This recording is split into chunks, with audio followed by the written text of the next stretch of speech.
Vamos ver aí o vídeo da Andresa Matais, Andresa Matais, falando do mercado. Eu não ia começar por esse assunto, mas, enfim, acabei derivando para ele. Vamos falar um pouco sobre a percepção dessa moça a respeito do Renan.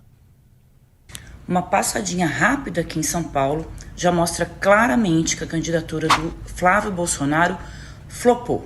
Se antes todas as agendas aqui dos maiores empresários do país eram abertas para receber Flávio, hoje está todo mundo dizendo que só vai recebê-lo em 2050. Ou seja, uma forma educada de dizer que o Flávio não tem mais esses espaços que havia aberto na fase pré-Vorcaro. Está todo mundo aqui desconfiado de que mesmo que ele volte a crescer nas pesquisas, pode ser atropelado de novo na reta final da campanha com novas informações sobre suas relações com o banqueiro Daniel Vorcaro. Ninguém vai emprestar credibilidade para o Flávio diante desse cenário. Tá todo mundo olhando então para o Renan Santos. O problema é que o Renan pode ser uma opção para quem não quer Lula e Flávio Bolsonaro, mas a pergunta que vem em seguida é: e se ele ganhar a eleição? O mercado ainda está esperando se emocionar com o outsider. Então, como vocês viram aí, ela falou aquilo que está colocado, né, como um problema para o mercado brasileiro. Existe uma percepção do mercado de que o Flávio pode ser, eventualmente, derrubado na reta final da eleição. Por que ele pode ser derrubado na reta final da eleição? Ele pode ser derrubado na reta final da eleição porque o PT hoje controla o fluxo de informações do Intercept. O Intercept é um órgão de jornalismo, é uma empresa de jornalismo amplamente ligada ao Partido dos Trabalhadores e às esquerdas brasileiras, a gente sabe disso. E, portanto, o PT está com as informações da PF e está ali jogando, agora segura, aí cria assim um burburinho de que vai soltar alguma coisa muito comprometedora, aí não solta e segura. E isso, evidentemente, está no livro de regras do partido, no livro de regras da eleição. Então, de fato, se você é um operador do mercado, você tem um grande fundo de investimentos, você precisa saber qual vai ser aí a agenda econômica do próximo presidente de direita, apostar no Flávio Bolsonaro é um problema. Porque você vai apostar no Flávio Bolsonaro, mas em cima da eleição pode ser que ele seja derrubado da eleição porque saiu alguma outra coisa do Vorcaro e aí todo mundo não tem previsibilidade e não há nada pior para o mercado do que a imprevisibilidade. Se tem uma coisa que os operadores financeiros gostam é de previsibilidade. Eles fazem esses IPOs, as coisas dele, porque eles se baseiam em previsibilidade. Tudo tem que estar dentro dos conformes, do contrário é problema, e existe um certo outsider que oferece bastante previsibilidade. Eu diria, inclusive, tem umas pessoas que dizem que o Renan é imprevisível. Não é verdade, não é verdade. A pré-campanha do Renan e o projeto nosso, o projeto da missão, não é um projeto imprevisível. Ele é um projeto altamente previsível, inclusive porque é um projeto que vai estar detalhado, e está detalhado em livros.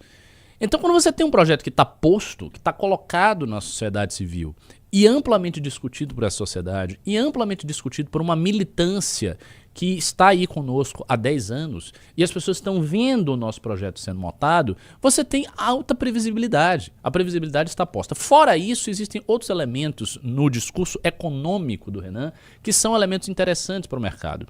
O primeiro deles nós vamos fazer um ajuste fiscal muito duro.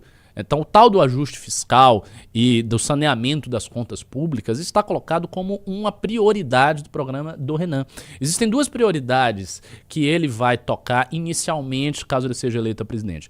A primeira delas é a questão da segurança pública e a segunda é o ajuste fiscal. São as duas prioridades. É segurança pública e ajuste fiscal. É declaração de guerra ao tráfico e às facções criminosas e ajuste fiscal simultaneamente. E o ajuste fiscal, inclusive, se a gente for pensar cronologicamente, é anterior à questão da guerra ao tráfico, porque já acontece na própria transição.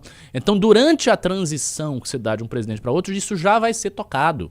Essa é a ideia. E é fazer um ajuste fiscal muito duro. Um ajuste fiscal que crie o espaço de investimento nas áreas de infraestrutura, saúde, educação, própria segurança, defesa, etc, etc.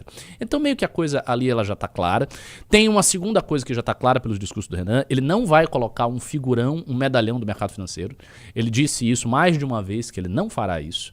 já falou publicamente que ele não vai fazer. Então o mercado financeiro já aguarda, se estiver lendo as coisas da maneira correta, que não será contemplado com o ministro da Fazenda. O ministro da Fazenda não vai ser um cara ligado aos bancos. O Renan não quer fazer isso, e com razão. Por quê? Porque nós temos no Brasil uma sucessão de ministros da Fazenda que são sempre ligados aos bancos, e que alguns fizeram bons trabalhos, outros não tanto, mas fizeram, né? Paulo Guedes é um banqueiro.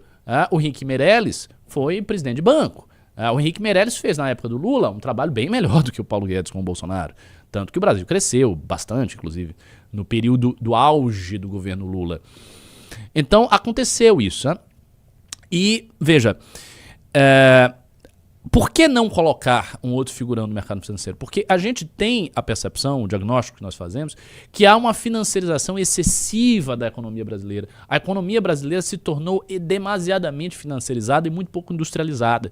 Então você tem a queda da indústria simultânea a uma financiarização excessiva do Brasil, com crédito que é muito alto, com lucros bancários que são absolutamente exorbitantes. Tudo isso está na mesa, e com uma imprevisibilidade por parte dos bancos diante de uma população que é amplamente endividada. Então você tem todos os elementos mais nefastos assim, para a lógica econômica. Você tem uma população amplamente endividada, você tem spreads bancários altíssimos no Brasil, os mais altos do mundo, você tem um crédito muito alto, o que dificulta, muito caro, o que dificulta a produção, você tem lucros excessivos dos bancos, você tem um IOF, um Imposto sobre Transações Financeiras, em cima de todas as transações financeiras. E essa estrutura, essa arquitetura, macroarquitetura de uma economia amplamente financiarizada precisa ser desmontada. E ela não será desmontada com um ministro da Fazenda que seja ligado aos bancos, evidente. Ou com um cara diretamente ligado ao mercado. Mas isso não quer dizer que o mercado financeiro não tenha o seu espaço. Ele passa a ter o seu espaço na medida em que a economia real do Brasil se desenvolver. Com o desenvolvimento da economia real do Brasil, você tem espaço no mercado financeiro. Não há essa antítese aí. Então, essa é outra coisa que está também absolutamente clara. A terceira coisa que está clara, a gente está cansado, porque o Brasil que produz, o Brasil que trabalha, está cansado de levar nas costas o Brasil improdutivo. E esse é um mote muito claro da campanha. Muito claro da campanha. Hoje no Brasil nós temos 50 milhões de pessoas que vivem de Bolsa Família. 50 milhões. Isso é um quarto da população brasileira, vivendo de Bolsa Família. A gente tem boa parte dos municípios brasileiros, como eu já falei anteriormente, que são insolventes, que não conseguem manter as suas contas. Esta situação ela precisa ser resolvida. Isto é algo que agrada qualquer um que tenha racionalidade econômica. Porque não dá para você manter racionalidade econômica num país que 50 milhões de pessoas estão no Bolsa Família. Né? Uma economia amplamente prejudicada pela amplitude dos programas de transferência de renda e pela natureza, pelo caráter dos programas de transferência de renda. Então, o Amaro Neto falou, Renan acredita que os juros são altos porque o governo gasta muito, mas é um dos motivos pelos quais os juros são altos mesmo. O gasto governamental excessivo produz isso. Obviamente não é a única coisa, mas é um dos motivos. Essa é uma das razões, de fato. E veja, o governo tem um imposto, que é um imposto caro, um imposto alto, sobre as transações financeiras. Tem um monte de país que não tem. O IOF, eu não digo que é uma excepcionalidade brasileira, mas é uma característica do Brasil que não é partilhado por vários outros países. Então o governo ganha dinheiro em cima disso. E quando você olha a composição dos juros, tem no livro amarelo, eu acho que é no... Creio eu que é no ou é no quinto fascículo ou é no terceiro fascículo, agora me fugiu a memória, mas é um desses, ou o terceiro ou o quinto fascículo. Tem uma tabela lá sobre a composição do chamado spread bancário. E dentro desta composição tem cerca de mais de 20% se deve a IOF. E outros tantos se devem ao lucro do banco. Se você diminui o lucro do banco, se você diminui o lucro do governo em cima do banco via tributação, você já tem uma diminuição de cara aí de uns 40% no spread. O crédito já vai, ele já diminui muito. E isso está posto, e isso está colocado no programa. Então, novamente, é um aspecto de previsibilidade que nós temos. Então, a gente tem bastante previsibilidade no nosso programa, e isso é interessante para o mercado. De modo que eu acho que Se nós estivermos pontuando coisa de 10%, tá, o mercado vai vir para conversar, assim, ele já está conversando, já está abrindo as portas, não acho que isso vai ser nenhuma grande dificuldade. Isso sem falar que, assim, quem do mercado quer Flávio Bolsonaro só quer porque o Flávio Bolsonaro é um capacho de quem tem dinheiro. Essa é real. O Flávio Bolsonaro não tem nenhum projeto, tem nada, né? Então, né? E ao mesmo tempo o Lula acaba sendo eventualmente uma opção para os mercados. Na época que o Lula saiu da cadeia e começou a ser cotado como alternativa ao Bolsonaro, o mercado financeiro aproximou-se do Lula. Dentro do PT, o mercado financeiro tem um apreço pelo Fernando Haddad. Isso é um fato, o mercado financeiro tem um apreço pelo Fernando Haddad, mas é um apreço sempre secundário, porque esses caras todos eles são de esquerda. Então, eles são ideologicamente anticapitalistas. No frigir dos ovos, ainda que eles não façam nada contra o capitalismo, ainda que os bancos tenham tido lucros excepcionais na época do governo Lula e continuem tendo, ainda que haja tudo isso, que eles coloquem jeito no mercado financeiro, o fato é que no fundo, eles são anticapitalistas. Então, a gente sabe que alguma coisa anticapitalista vai acontecer, como, por exemplo, esta votação da escala 6x1.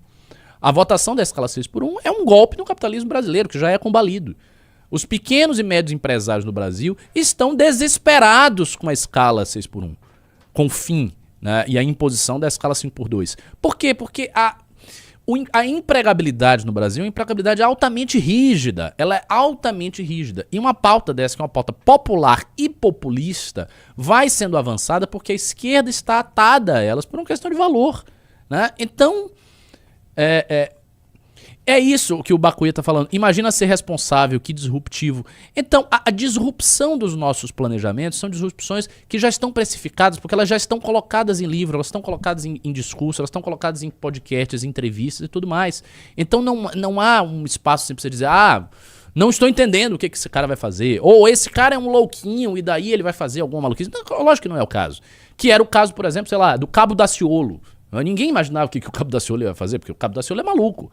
Ou, sei lá, o Padre Kelmo, maluco. E vários outros candidatos que apareceram como candidatos minoritários, mas sendo candidatos, obviamente, caricaturais. Levi Fidelix, na época que foi o candidato a presidente, também é um candidato caricatural. A gente não é um candidato caricatural e, ao mesmo tempo, nós não somos um candidato como foi o João Amoedo, com todo o respeito que eu tenho pelo João Amoedo, ou como foi o Luiz Felipe Dávila, que são candidatos cujo projeto é, obviamente, no fim das contas, um projeto todo de mercado, um projeto de continuação da arquitetura financeirizada da economia brasileira na prática, e com um papel também exagerado da questão das privatizações e tudo mais.